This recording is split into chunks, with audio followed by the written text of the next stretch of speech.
एक गांव में सुमन नाम की एक लड़की रहती थी। सुमन दिखने में बहुत ही बदसूरत थी, लेकिन दिल की बहुत ही अच्छी थी। सुमन के पिता मदन ने अपनी पहली पत्नी शिल्पा के गुजर जाने के बाद रमा नाम की औरत से दूसरी शादी की। कुछ समय तक तो रमा ने सुमन को अपनी सगी बेटी की तरह प्यार और देखभाल किया। 1 साल बाद रमा ने अपनी बच्ची को जन्म दिया। रमा ने अपनी बच्ची का नाम माया रखा। माया दिखने में बहुत ही सुंदर थी। रमा अब सारा दिन भर अपनी बेटी माया के साथ ही बिताती। उसने सुमन पर ध्यान देना बिल्कुल ही बंद कर दिया। वो मदन के पीठ पीछे सुमन से बहुत ही बुरा बर्ताव करती थी। सुमन अपनी सौतेली माँ रमा के डर की वजह से अपने पिता मदन को कुछ ना कह पाती। ऐसे ही समय बीत रहा था। सुमन और माया अब दोनों बड़ी हो चुकी थी। आस पड़ोस के लोग सुमन के रूप रंग का खूब मजाक उड़ाते थे, लेकिन सुमन को उन लोगों की बातों का बिल्कुल भी बुरा नहीं लगता था। पर जब सुमन की सौतेली माँ रमा और सौतेली बहन माया उसे ताने देती, भला बुरा कहती, तो उसे बहुत दुख होता था और वो अपनी मरी हुई माँ को याद करके रोने लगती। एक दिन की बात है। सुमन अपनी सौतेली बहन माया के मेकअप बॉक्स से गुलाबी रंग की लिपस्टिक अपने होठों पर लगा रही थी। तभी वहाँ माया आई और उसे थप्पड़ मारते हुए बोली, तेरी हिम्मत कैसे हुई मेरी इतनी महंगी ब्रांडेड लिपस्टिक अपने होठों पर लगाने की? मैंने तुझे कितनी बार समझाया है, मेरी चीजों को हाथ मत लगाया कर। काली भैंस, तुझे मेरी बात समझ नहीं आती? जब देखो मेरे सामान को हाथ लगाती रहती है। मुझे अलग अलग रंग के लिपस्टिक होठों पर लगाने का बहुत शौक है, पर मेरे पास एक भी लिपस्टिक नहीं है। पर तुम्हारे पास तो इतनी सारी लिपस्टिक है। अगर मैंने इनमें से एक लिपस्टिक लगा ली तो क्या हो गया? माँ तो तुम्हें वैसे भी हर हफ्ते नए नए ड्रेस और मेकअप का सामान खरीद कर देती है, लेकिन मेरे लिए ना तो कोई चीज लाती है और ना ही मुझसे प्यार करती है। लगता है तो भूल गई, वो मेरी माँ है, तेरी नहीं। माँ भला तुझे क्यों प्यार करेंगी? बोल माँ, जल्दी इधर आओ, कहाँ हो तुम? देखो आज इस कल्लो ने क्या किया। माया के चिल्लाने की आवाज सुन कमरे में आराम कर रही रमा भुनभुनाते हुए बाहर आई और बोली, अरे क्या हुआ? अब क्या कर दिया इस कलमुही ने? देखो ना माँ, इसने मेरी इतनी महंगी लिपस्टिक खराब कर दी। आईने के सामने खड़ी होकर महारानी जी मेरी लिपस्टिक लगा रही थी। क्यों रे करमजली, तुझे बड़ा शौक है ना अपने काले होठों पर लिपस्टिक लगाने का? चल तेरी ख्वाहिश आज मैं पूरी करती हूँ। जब देखो आईने के सामने खड़ी हो जाती है। आज मैं तेरी वो मरम्मत करूंगी कि तू सपने में भी अपने होठों पर लिपस्टिक लगाना भूल जाएगी। माँ, मुझे छोड़ दो, मुझे बहुत दर्द हो रहा है। इतनी सी बात के लिए मुझे क्यों मार रही हो? बस जरा सी लिपस्टिक ही तो अपने होठों पर लगाई थी। एक तो गलती करती है, ऊपर से जुबान लड़ाती है। बेचारी सुमन दर्द से कराहने लगी। रोना धोना बंद कर, चल अब जा यहाँ से अपनी काली शक्ल लेकर। सुमन रोते हुए अपने कमरे में चली गई।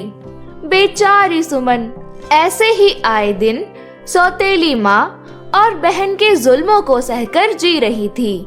फिर एक सुबह, कहाँ मर गई करमजली? मैं कब से तुझे आवाज लगा रही हूँ। सुमन रसोई घर में काम कर रही थी। काम छोड़कर बाहर आते हुए बोली, क्या हुआ माँ? हम आज मसूरी घूमने जा रहे हैं। सच में माँ? क्या मैं भी आपके साथ चलूंगी? ज्यादा खुश होने की जरूरत नहीं, तू घर पर रहकर घर की रखवाली करेगी, समझी? अब जल्दी जाकर मेरे और माया बिटिया के कपड़ों को प्रेस कर दे। हमें जाने की तैयारी भी करनी है, तब तक मैं बाकी की तैयारियां करती हूँ। पर माँ, मुझे भी अपने साथ ले चलो, मैं अकेले घर में क्या करूँगी? मेरे पास फालतू पैसे नहीं है तुझे अपने साथ ले जाने के लिए। अब जितना कहा है उतना काम कर। अब जा यहाँ से, आधे घंटे में सारे कपड़ों में प्रेस हो जानी चाहिए, समझी?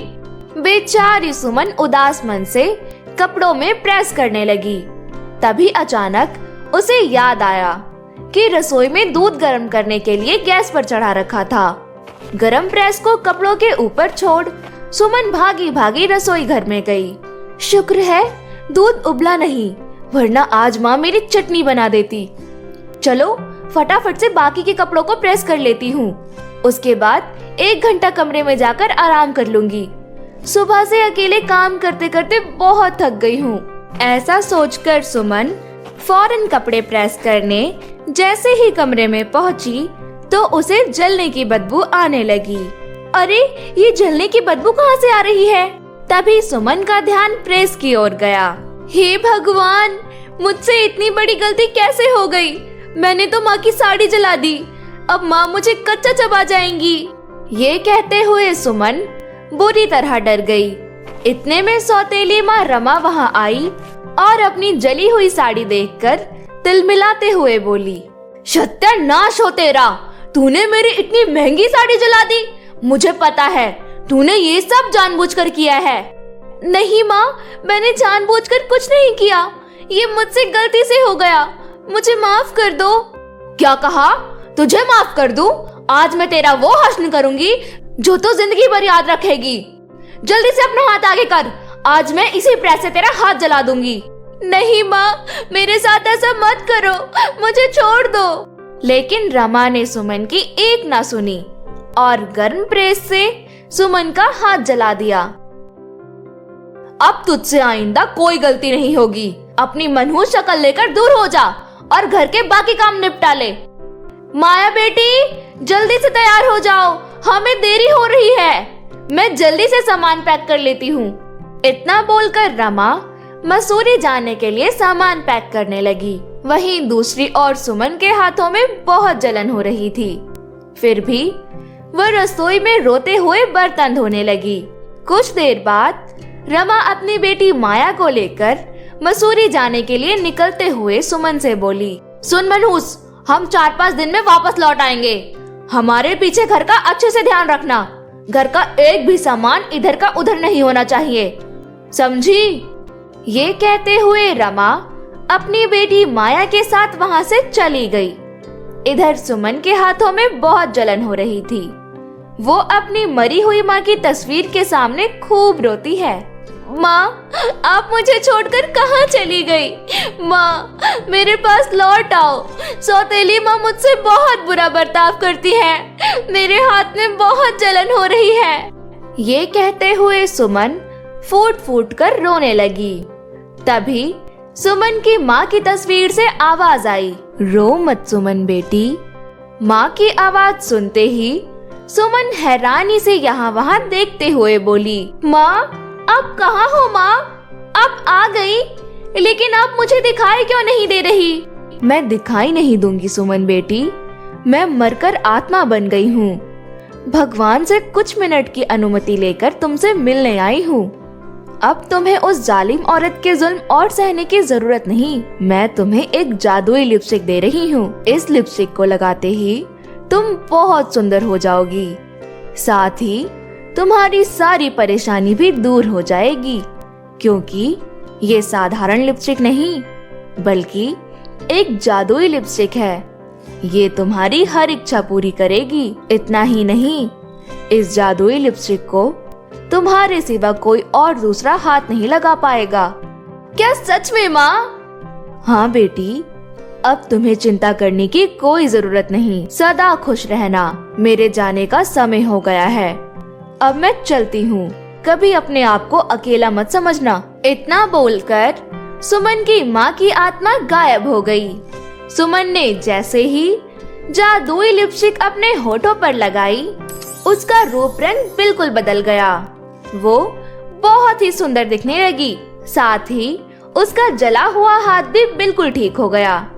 ये देख सुमन की खुशी का ठिकाना नहीं रहा।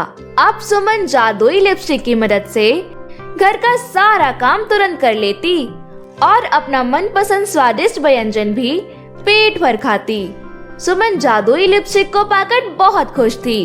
अब वो जो भी चाहती, जादुई लिपस्टिक उसकी हर इच्छा पूरी करती।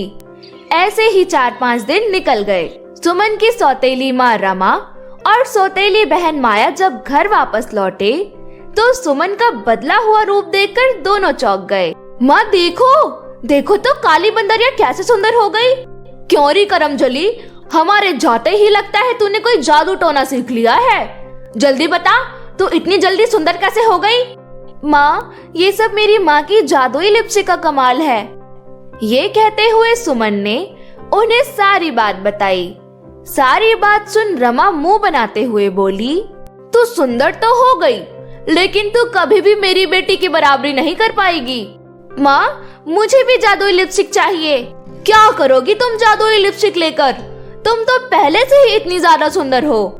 लेकिन माया जादुई लिपस्टिक की जिद करने लगी और जबरदस्ती सुमन से जादुई लिपस्टिक छीनने की कोशिश करने लगी। इतने में जादुई लिपस्टिक के जादू से माया दूर जा गिरी। अरे अरे मेरी कमर, माँ! तभी सुमन बोली, माया, ये जादुई लिपस्टिक मेरे अलावा कोई छू नहीं सकता, इसीलिए आगे से लिपस्टिक को हाथ लगाने की कोशिश मत करना, वरना अंजाम भुगतने के लिए तैयार रहना। मैं जादुई लिपस्टिक लेकर ही रहूंगी। माया बेटी, चलो अपने कमरे में। वैसे भी तुम पहले से ही इतनी सुंदर हो। जादुई लिपस्टिक का लालच छोड़ो। मैं तुझे कल महंगी महंगी लिपस्टिक खरीद कर ला कर दूंगी। इस करमजली की सड़ी हुई लिपस्टिक लेकर क्या करेगी? देख नहीं रही तूने जैसे ही लिपस्टिक को हाथ लगाया तो दूर जा गिरी। अगर अब दोबारा उसे छूने की कोशिश करेगी तो पता नहीं क्या होगा। इसने कहीं से काला जादू सीख रखा है। चल यहाँ से। ये कहते हुए रमा अपनी बेटी माया का हाथ पकड़ते हुए उसे कमरे में ले गई। लेकिन माया मन ही मन ईर्ष्या से जलने लगी। ऐसे ही 2-3 दिन बीत गए।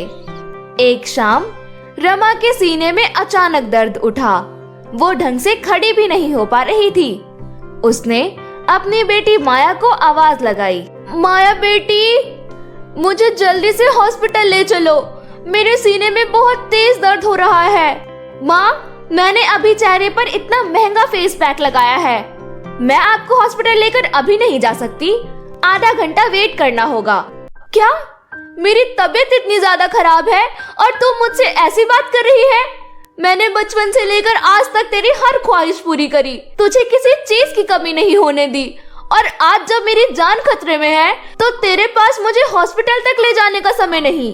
अरे माँ, मामूली सा दर्द है, ठीक हो जाएगा। मैं ज्यादा तुमसे बात नहीं कर सकती, नहीं तो मेरा फेस पैक खराब हो जाएगा। ये कहते हुए माया अपने कमरे में चली गई। लेकिन रमा की तबीयत पहले से भी ज्यादा बिगड़ने लगी। ये देख सुमन जादुई लिपस्टिक की मदद से रमा को फौरन हॉस्पिटल ले गई। सही समय पर इलाज मिलने की वजह से रमा की जान बच गई। जब रमा ने आंखें खोली और अपने सामने सुमन को देखा तो बोली, सुमन बेटी, मुझे माफ कर दो। मैंने तुम्हारे साथ बहुत बुरा बर्ताव किया और तुमने मेरी जान बचाई। हो सके तो अपनी सौतेली माँ को माफ कर देना, जिस बेटी को मैंने पलकों पर बिठा कर रखा, पाल पोस कर बड़ा किया। उसने मेरी बिल्कुल भी परवाह नहीं की और मुझे मरने के लिए छोड़ दिया। और जिस पर मैंने इतने अत्याचार किए, वही मुसीबत में मेरे साथ खड़ी रही। ये कहते हुए रमा हाथ जोड़कर सुमन से माफी मांगने लगी। माँ बेटी से माफी मांगते हुए अच्छी नहीं लगती।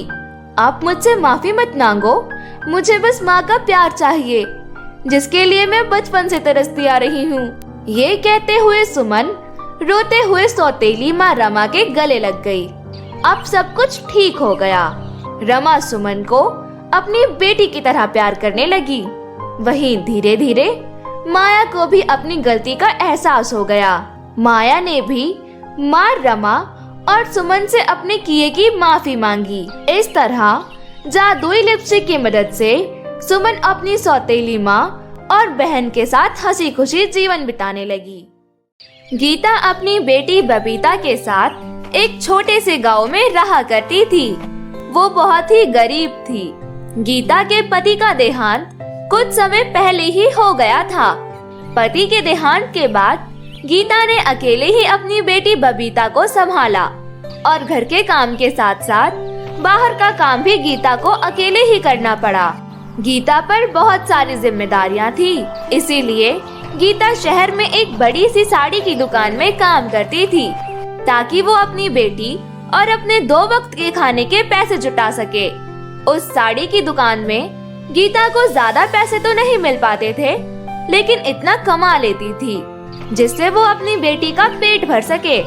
गांव वाले गीता को उसकी पीठ पीछे बहुत बुरा भला कहते थे, क्योंकि कुछ समय पहले ही उसके पति का देहांत हुआ था और वो फिर भी शहर जाकर काम करती थी। बबीता एक समझदार लड़की थी। बबीता पढ़ने में बहुत अच्छी थी। वो 8वीं कक्षा में पढ़ती थी। बबीता अपनी कक्षा में टॉपर थी। वे सारे अध्यापकों को बहुत पसंद थी, लेकिन वो अपनी क्लासमेट्स की नजरों में बहुत खटकती थी।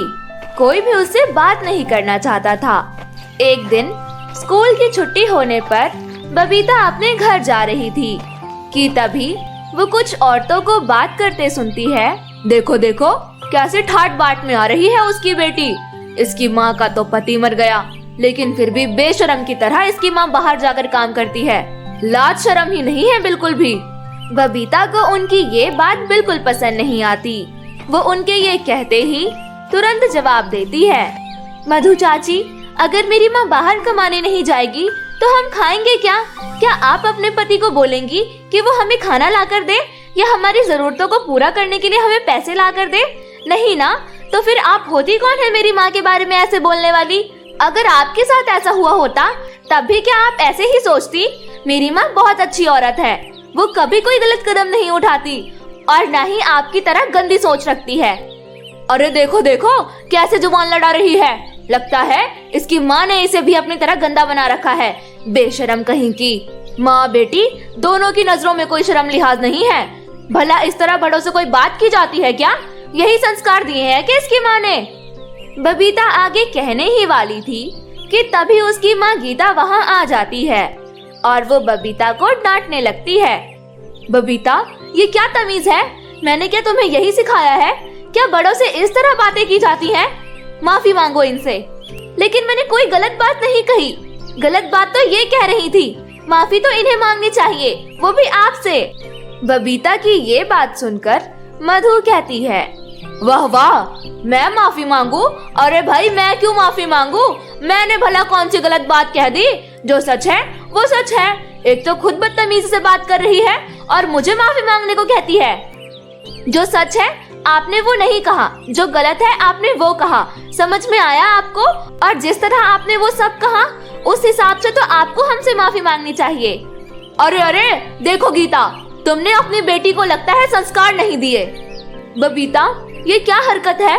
क्या दिन पर दिन तुम अपनी तमीज भूलती जा रही हो? इस तरह ऊंची आवाज में बात करते हुए तुम्हें शर्म नहीं आ रही? शर्म कहाँ से आएगी? बाप होता तो शर्म होती ना। मधु की ये बात गीता को बहुत बुरी लगती है, लेकिन वो कुछ नहीं करती और चुपचाप बबीता को वहाँ से लेकर चली जाती है। घर पहुँचने पर बबीता अपनी माँ से गुस्से में कहती है, माँ, आपने उन्हें कुछ क्यों नहीं कहा? आपने नहीं देखा कि वो किस तरह बातें कर रहे थे? आपकी यही अच्छाई सबको बोलने का मौका देती है।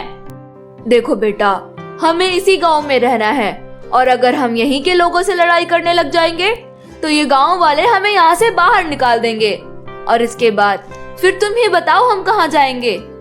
गीता बबीता को बहुत प्यार से समझाती है और बबीता समझ जाती है। कुछ समय बाद रात हो जाती है और दोनों माँ बेटी खाना खाते हैं और ढेर सारी बातें करते हैं और कुछ समय बाद वो दोनों सो जाते हैं। अगली सुबह जब गीता काम पर जाती है तभी वहाँ पहुंचकर गीता को पता चलता है कि जिस साड़ी की दुकान में वो काम करती थी उसमें आग लग गई। उड़ती उड़ती खबर गांव वालों को भी मिल जाती है। गीता के गांव में से एक व्यक्ति उस दुकान के मालिक के पास जाकर चुपके से कहता है, सुनिए मालिक, ये बड़ी दुकान आपकी है ना? हाँ भाई, ना जाने किसने मेरी दुकान का ये हाल कर दिया। मेरा तो करोड़ों का नुकसान हो गया। मुझे पता है, मैंने अपनी आंखों से देखा था। रात को गीता यहाँ आई थी और उसी ने ये आग लगाई है पक्का। ये बात सुनकर मालिक गुस्सा हो जाता है और उस व्यक्ति की बातों पर आसानी से भरोसा भी कर लेता है, क्योंकि गीता बहुत गरीब थी ना, तो उसे लगने लगा कि शायद गीता को उसकी सफलता से जलन हो रही होगी, इसीलिए उसने ऐसा किया। लेकिन ऐसा कुछ नहीं था। सारे गांव वाले उस मालिक के साथ गीता को बहुत ही भला बुरा कहने लगते हैं। गीता अपने निर्दोष होने की गवाही देती रही, लेकिन कोई भी उसकी बात सुनने और यकीन करने को राजी नहीं था। गांव वाले उस पर पत्थर बरसाने लगते हैं और गांव से उसका बहिष्कार कर देते हैं। वो रोते हुए अपनी बेटी बबीता को लेकर वहां से भाग जाती है और जंगलों में चली जाती है। जंगलों में जाने पर बबीता गीता से रोते हुए पूछती है, माँ, आखिर ये सब कैसे हुआ? गीता निराशा से भरी आवाज में कहती है, मेरी बेटी, क्या तुम्हें भी यही लगता है कि मैंने ये सब किया है? ये आप कैसी बातें कर रही हो माँ? मैं ऐसा सोचूंगी ये आप सोच भी कैसे सकती हो? मुझे पता है आप निर्दोष हो और आप कभी भी किसी का बुरा नहीं चाहोगे। मुझे पता है आप हमेशा सबको खुश देखना चाहते हो, ना कि दुखी, और आप ऐसे कभी किसी के साथ नहीं कर सकती। आप जो भी करोगी हमेशा ठीक ही करोगी।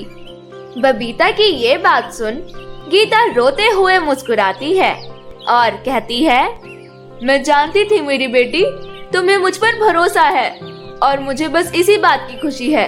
पूरी दुनिया मेरे खिलाफ हो जाए मुझे बर्दाश्त है, क्योंकि मेरे साथ मेरी बेटी है। इसीलिए मुझे कोई फर्क नहीं पड़ता कि मुझ पर कोई यकीन करे या ना करे। तुम मुझ पर यकीन करती हो, मेरे लिए यही बहुत है। आपने बिल्कुल सही कहा माँ, मैं आप पर पूरा यकीन करती हूँ और हमेशा करूँगी। दोनों माँ बेटी अकेली दर दर जंगलों में भटक रही थी। दोनों बहुत ही दुखी और लाचार थी कि तभी उन्हें जंगलों में आसमान की ओर चढ़ती हुई सीढ़ियाँ दिखाई दी। माँ, ये देखिए, इस घने जंगल में भला ये सीढ़ियाँ किसने बनाई? और ये सीढ़ियाँ जा कहाँ रही होंगी? हर तरफ तो घना जंगल ही है। सही कह रही हो बेटी, आखिर इस घने जंगल में ये सीढ़ियाँ क्या कर रही है? कुछ समझ नहीं आया। ऐसा लग रहा है जैसे आसमान की ओर जा रही हो। क्या हम इसके ऊपर चले माँ? कितनी सुनहरी सीढ़ियाँ हैं, है ना? सच में कितनी सुंदर लग रही हैं देखने में। चलो चलकर देखते हैं, क्या पता हमें कोई मदद मिल जाए। ये कहकर दोनों माँ बेटी उन सीढ़ियों के ऊपर चलना शुरू कर देते हैं। चलते चलते शाम हो जाती है और कुछ देर बाद वो बादलों के बीच पहुंच जाते हैं। बादलों के बीच पहुंचने पर वो देखती है कि उनके सामने दो घर हैं। इन बादलों के बीच इतने सुंदर घर किसके हैं? माँ, आपने सही कहा था, हमें यहाँ जरूर कोई मदद मिलेगी। देखो, इतने बड़े बड़े घर हैं, जरूर कोई बड़े लोग ही रहते होंगे। मुझे तो लगता है वो हमारी मदद भी करेंगे। चलो अंदर चलते हैं। नहीं बेटी, इस तरह किसी के घर में जाना सही नहीं। हमें क्या पता वो लोग कैसे होंगे, क्या पता उन्हें इस तरह हमारा उनके घर में आना जाना पसंद ना आए। हम नहीं जा सकते बेटी। गीता के ये कहते ही उस घर से आवाज आती है, तुम्हारा स्वागत है। ये आवाज सुनते ही गीता और बबीता थोड़ा डर जाते हैं। तुम्हें डरने की आवश्यकता नहीं है, मैं जादुई 2 साड़ियों का घर हूँ। यदि तुम यहाँ पर पहुँची हो तो अवश्य ही तुम्हें मेरी मदद की आवश्यकता है, क्योंकि यहाँ तक कोई नहीं पहुँच सकता और जो पहुँचता है वो बहुत ही ईमानदार और साफ दिल का होता है। तुम दोनों यहाँ तक आए, मतलब तुम दोनों बहुत ही ईमानदार और साफ मन के हो और तुम्हें मेरी जरूरत है। कहो, तुम्हें क्या परेशानी है? मैं तुम्हारी सारी परेशानियां दूर कर दूंगी। गीता को यह सब सुनकर यकीन नहीं होता और उसे लगता है कि ये किसी की चाल है। बबीता, चल यहाँ से, मुझे तो ये किसी की चाल लग रही है। सोची समझी साजिश। तुझे कुछ हो गया यहाँ पर तो?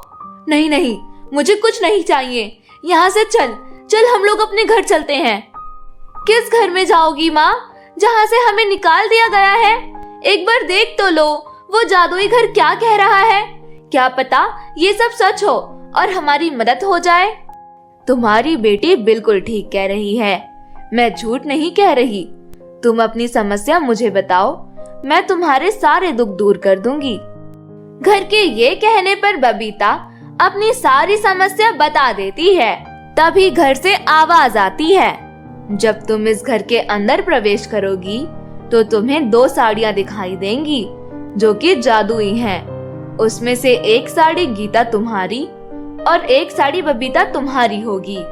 तुम दोनों एक एक साड़ी ले जाना और उस साड़ी के पहनने के बाद तुम जो भी इच्छा मांगोगी वो सारी पूर्ण होगी। जिसके बाद बबीता जबरदस्ती अपनी माँ को लेकर उस घर के अंदर चली जाती है। घर के अंदर जाने पर ठीक सब वैसा ही था जैसा उस घर ने कहा। घर के अंदर का माहौल बहुत ही सुंदर और मनमोहक था। उनके सामने जादुई 2 साड़ियाँ थी। दोनों माँ बेटी एक एक साड़ी ले लेते हैं और वहाँ से निकल जाते हैं। घर से निकलते ही वो देखते हैं कि दोनों फिर से जंगल में हैं और वो सीढ़ियाँ गायब हो चुकी है, लेकिन वो जादुई साड़ी उन दोनों के पास ही है। अब दोनों वो साड़ियाँ पहन लेती हैं। साड़ी पहनने के बाद गीता साड़ी से कहती है, हे जादुई साड़ी, अगर तुम सच में जादुई हो तो मेरी इच्छा है कि गांव वालों को असली गुनहगार का पता चल जाए जिसने उस साड़ी की दुकान में आग लगाई थी। गीता के इच्छा मांगते ही दोनों माँ बेटी शहर की तरफ जाने लगते हैं कि तभी गांव का एक व्यक्ति उन दोनों को ढूंढता हुआ जंगल में आता है और कहता है, गीता बहन, हम सबको माफ कर दो। हम सबको असली गुनहगार का पता चल गया है। हम सब ने बेवजह ही तुम पर शक किया। असल में तो गुनहगार कोई और ही था। हमने तुम्हें कितना बुरा भला कहा। हम सबको माफ करके वापस हमारे साथ गाँव चलो। ये सुनकर गीता और बबीता बहुत खुश हुए और वो वापस अपने गांव अपने घर में आ जाते हैं। वो दोनों बहुत खुश थे कि असली गुनहगार मिल गया। हे जादुई साड़ी, तुम हमें बहुत सारी साड़ियाँ दो जो दिखने में बहुत सुंदर और रंग बिरंगी हो। बबीता की ये इच्छा मांगने पर गीता कहती है, इतनी सारी साड़ियाँ क्यों मांगी भला? तुम इतनी सारी साड़ियों का करोगी क्या? माँ, आप भी ना बहुत भोली हो। मैंने इतनी सारी साड़ियाँ इसीलिए मांगी है ताकि हम उन साड़ियों का बिजनेस कर सके। आप सोचो, हमारे पास बहुत सारी साड़ियाँ होंगी तो हम उन्हें शहर में बेचा करेंगे और फिर उससे हमें तो बहुत मुनाफा होगा। बबीता के ये कहते ही वो देखते हैं उनके सामने बहुत सुंदर सुंदर और रंग बिरंगी ढेर सारी साड़ियाँ थी। अब वो दोनों बहुत ही खुश थे। अगले ही दिन से दोनों ने शहर जाकर साड़ियाँ बेचना शुरू कर दिया। गीता और बबीता का बिजनेस बहुत जल्दी आसमान की ऊंचाई छूने लगा और वो धीरे धीरे बहुत पैसे कमाने लगे। अब दोनों माँ बेटी बहुत खुश थे। गांव वाले भी उनकी बहुत इज्जत करते थे। गीता गांव में भी सबकी सहायता करती थी। वो दोनों माँ बेटी हंसी खुशी अपना जीवन व्यतीत कर रहे थे।